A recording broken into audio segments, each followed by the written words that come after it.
Em fevereiro de 2018, chegou aos cinemas o filme solo do primeiro herói negro do MCU.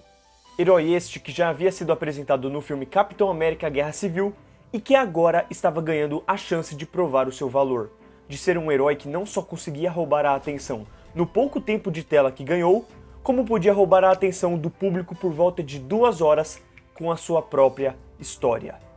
É claro que alguns iriam comentar que ele não foi o primeiro. Tivemos Blade e Hancock antes dele.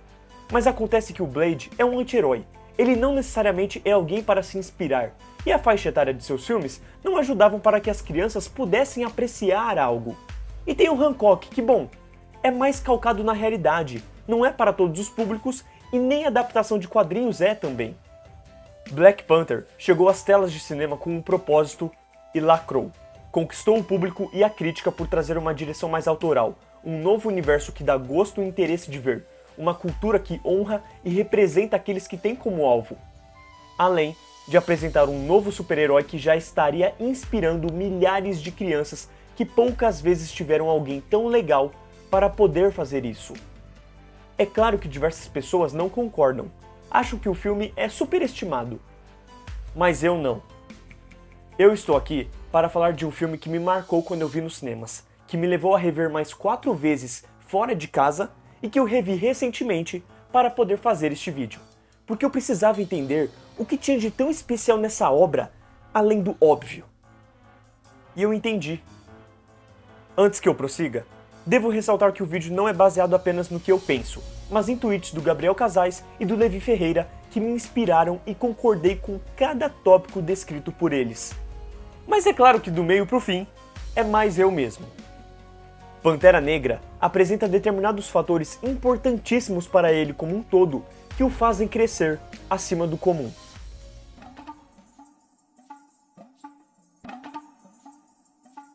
A mitologia de Pantera Negra é extremamente rica. A religião, as tradições, a cultura, as roupas típicas, ele consegue unir perfeitamente o lado tribal com o moderno.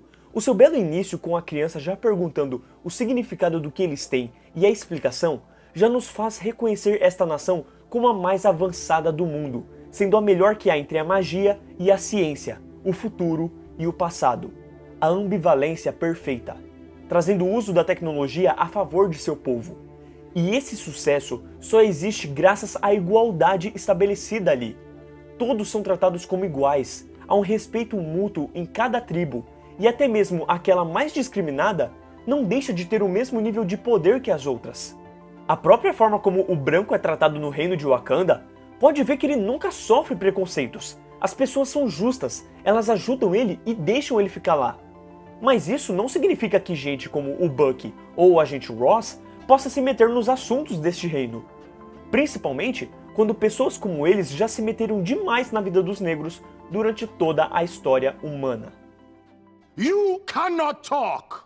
One more word and I will feed you to my children. Ainda focando na mitologia, algo que chama bastante atenção é a língua escolhida para ser a língua de Wakanda, que é a Xhosa, um dos idiomas oficiais da África do Sul. O alfabeto usado foi criado para o próprio filme, mas a língua existe de verdade. E essa língua lindíssima acaba marcando tanto quem assiste que consegue trazer arrepios em um filme como o dos Vingadores, no qual a palavra Ibambe é bem reutilizada. Ibambe! Ibambe! Ibambe! Quem assistiu aos filmes sabe que esse é praticamente um grito de guerra de Wakanda. Ela significa mantenha-se firme, sendo utilizada até por ictiólogos para acentuar a situação de peixes marinhos que se mantêm firmes, sobrevivendo apesar da diminuição da biodiversidade. Falando em sobrevivência, há alguém que passou pelo pior até chegar em seu lugar de direito.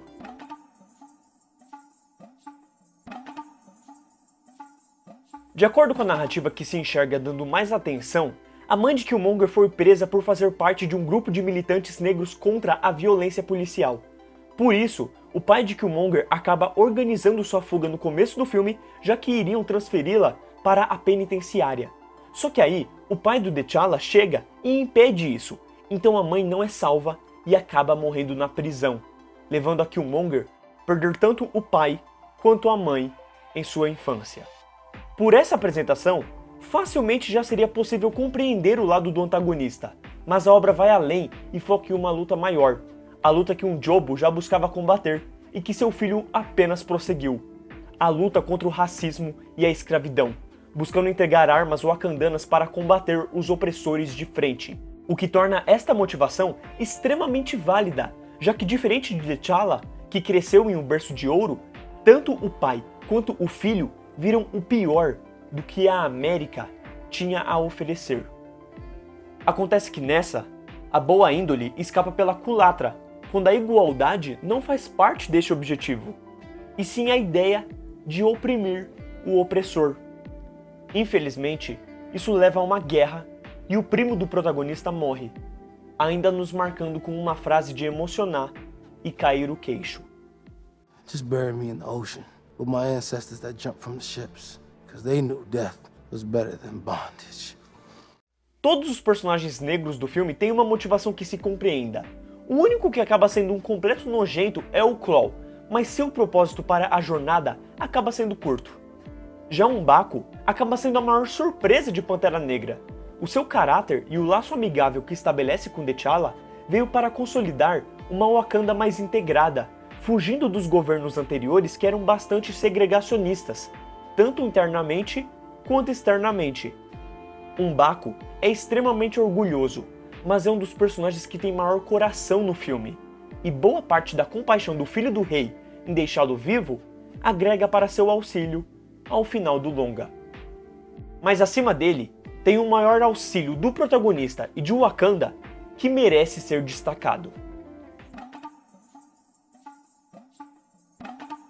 Algo que particularmente me chama a atenção e faz o filme funcionar tanto são as mulheres de Wakanda, todas poderosas, com extrema força narrativa enquanto escapam de cair no clichê, seja no clichê de ser apenas a namorada do herói ou a militância pelo poder feminino que pode incomodar por soar forçado, algo que as pessoas sentiram bastante no filme da Capitã Marvel.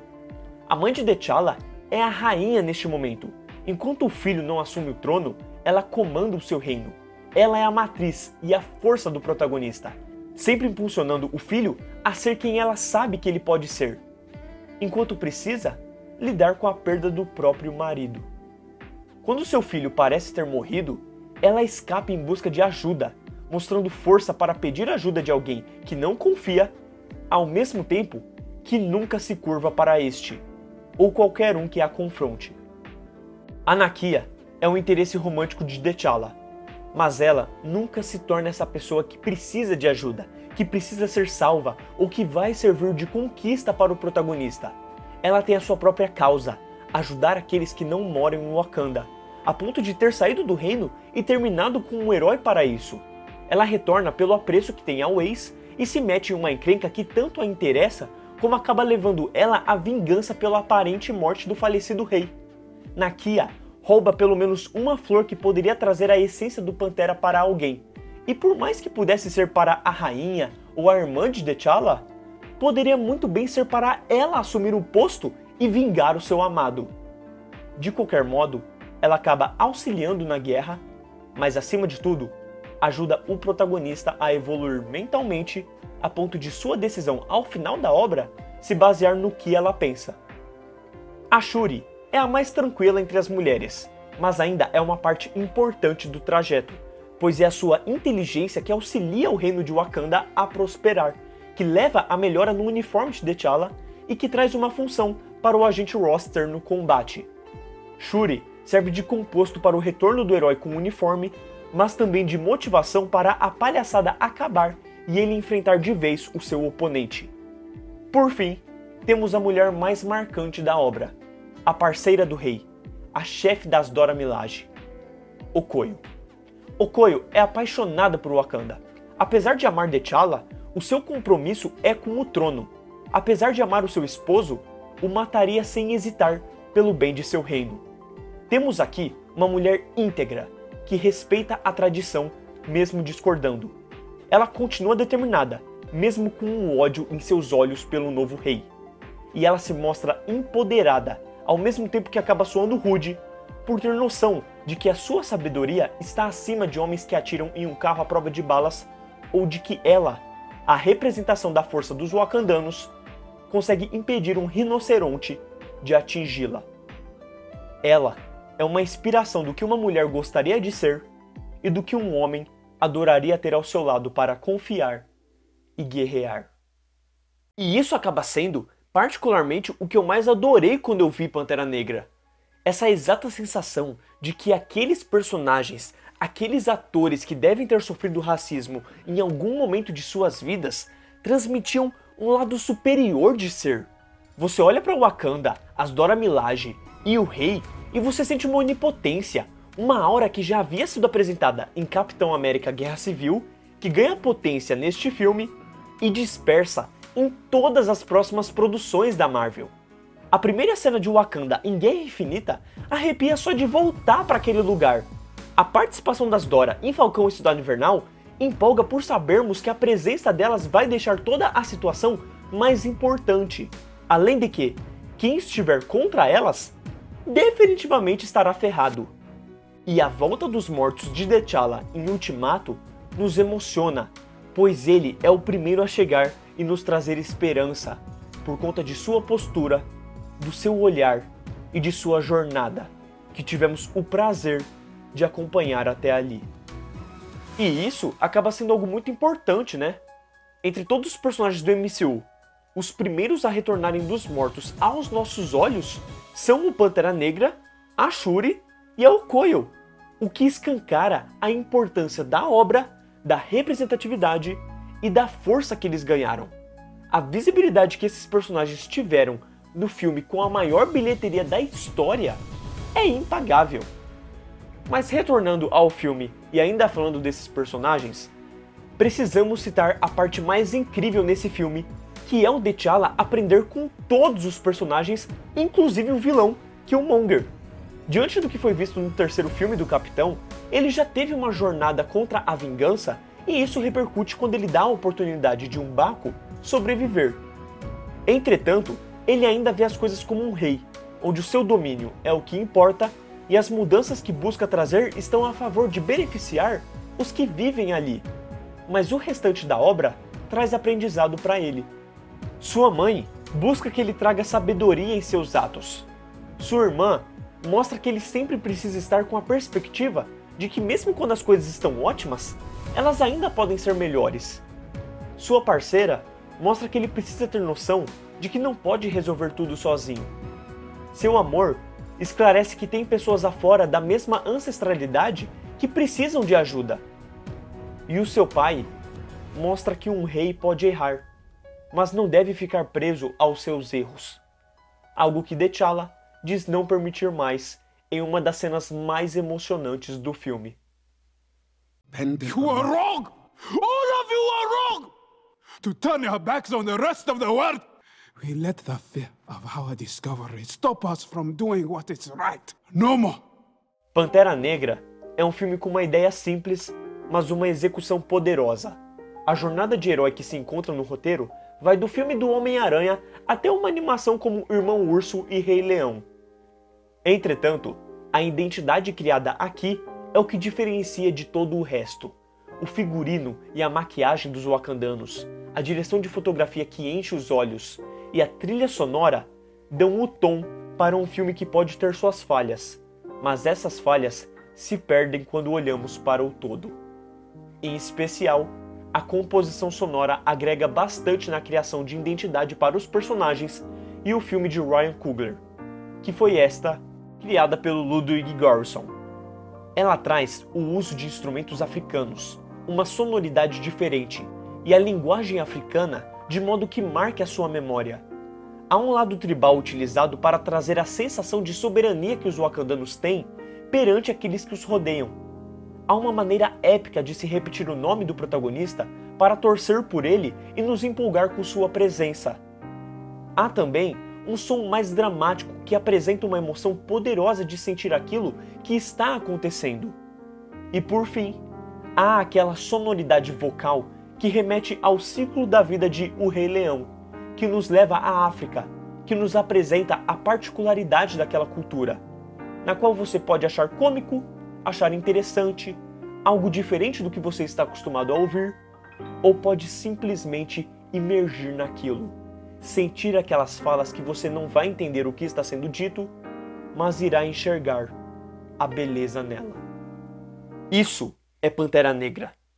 E agora que eu falei por parte do lado mais técnico, eu aproveito este momento para falar algo que pode soar estúpido ou algo do tipo, já que como alguém branco, eu não sinto que eu tenho tanto direito de comentar sobre se sentir inspirado ou representado por algo deste filme. Mas eu falo de todo o meu coração quando eu digo que desde Homem-Aranha 1, eu não sentia o que eu fui sentir novamente quando eu vi Pantera Negra. E nenhum outro filme como os do Homem de Ferro ou Capitão América conseguiram fazer. Me trazer a sensação de ficar apaixonado por um personagem que não precisou de muita coisa para me conquistar, que inspira e transmite a sensação de ser um grande herói, que pode quase passar dos limites, mas sempre vai buscar fazer a coisa certa, e que acima de tudo, tinha privilégio e não viveu as grandes desgraças do mundo afora. Mas isso não o impediu de entender o que aconteceu e o que precisava fazer para mudar. Em uma entrevista, o próprio Chadwick se denominou como o vilão deste filme. Na realidade, eu sou o inimigo. É o inimigo que sempre conheci. É o poder. É ter o privilégio. Ele é afro-americano e está tentando encontrar uma conexão com suas origens na África. E está aí o grande diferencial desta obra para com as outras.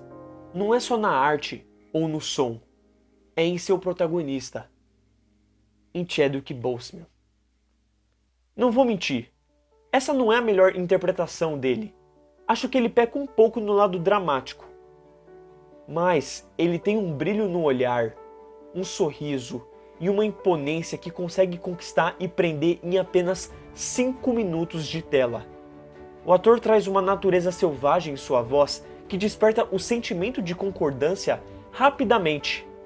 Da mesma maneira que o seu sorriso e a sua gesticulação com sua família nos leva a gostar dele logo de cara. Consegue até tirar um sorriso inesperado da gente.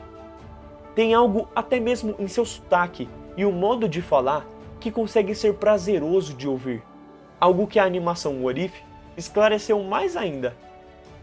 Se tem um motivo para o público se preocupar com o T'Challa perdendo uma luta, sorrir com o seu discurso sobre igualdade, comemorar a sua presença apenas ao ver o herói de costas, chorar pela sua morte e arrepiar com a sua entrada triunfal, este motivo é Chadwick Boseman.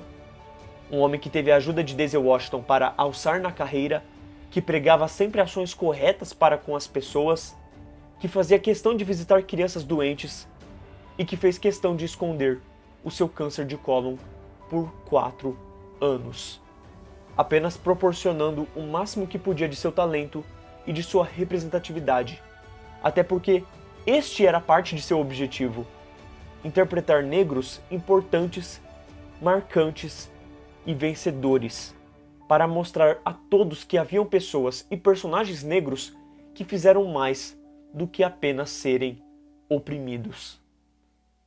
Hoje completa 2 anos sem Chadwick Boseman, o nosso eterno Pantera Negra. Um homem que deu o seu máximo, que faleceu no auge da carreira e que deu o seu melhor para que nos inspirássemos nele, nos personagens que interpretou e que com certeza devem trazer alguma de suas qualidades como pessoa. Chadwick está marcado na história e para sempre em nossos corações. Pantera Negra, acima de tudo, é sobre representatividade. Todos os personagens se respeitam, podem não concordar um com o outro, mas transmitem buscar uma boa qualidade de vida em meio ao todo. Eles sofrem a interferência de alguém que até quer ajudar, mas parece estar trazendo mais uma maneira de seu povo colonizar, o que não os deixaria tão diferente dos brancos. Mas tudo bem, isso também os deixa mais humanos, visto que há uma discussão em todo o longa-metragem sobre compartilhar ou não o que eles têm: o poder feminino, a igualdade, a comunhão, a simplicidade, o respeito e a tecnologia que pode curar o incurável. Assim, o final do filme conecta diretamente com o seu prólogo. Se antes, durante um outro reinado, os povos eram divididos buscando auxiliar o que criaram sozinhos, agora um novo reinado se inicia em busca de compartilhar, ainda preservando aquilo que importa e que os diferencia de todas as outras nações, mas o suficiente para ajudar e nos inspirar a melhorar, tomar decisões além do próprio benefício e a ser um ser humano melhor. Portanto, chega o último minuto da obra, onde o jovem de rua, com uma cor de pele que é vista como algo que o torne diferente, encontra um adulto que transmite segurança, sucesso e simplicidade. Alguém igual a ele que quer fazer mais pelo seu povo. Ele nota algo de diferente. Este homem tem algo a mais. O que será? Bom, além de ser um super-herói, de ser um rei e até mesmo de ser um símbolo de esperança, acho que não tem mais nada.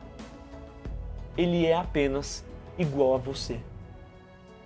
Esse final é tudo pra mim. É a base do filme, é a base do roteiro deste vídeo e é a base que repercutirá entre tantas crianças e jovens querendo ser como ele. Isso não é difícil. Eu queria ser como ele. Pantera Negra é sobre tudo isso e muito mais. Eu não consigo explicar detalhadamente por que ele é tão diferente, especial e maravilhoso. Ele é cultural, é épico e apresenta um universo que adoraríamos que fosse realidade. Ele tem coração e alma. Ele tem política. Ele tem o poder de nos apresentar o que um homem pode influenciar na Terra. Assim como o What If apresentou o que um homem pode influenciar na galáxia. Se bem que não estamos falando de qualquer homem, né? Estamos falando de Chadwick Boseman e T'Challa, uma única personificação benéfica que vai ajudar o próximo e vai trazer um sorriso tão elegante, seguro, carismático, poderoso e adorável que te fará botar todas as fichas nele. Chadwick teve e tem esse poder. O que ele deixou para nós foi um legado a ser compartilhado e posto em prática. É arrumar o que tem de errado, lutar pelo que é certo e fazer tudo o que precisar com um bom coração, uma boa índole. Em um único filme, o ator e seu personagem deixaram sua marca na indústria cinematográfica, concluindo um ciclo com aquele discurso atemporal que tem o simples objetivo de unificar países, nações, tribos, como uma só. Não olhando de modo superior para o outro, mas olhando com humildade para aquele que precisa de você e que talvez você possa precisar dele também. Obrigado, Chadwick Boseman.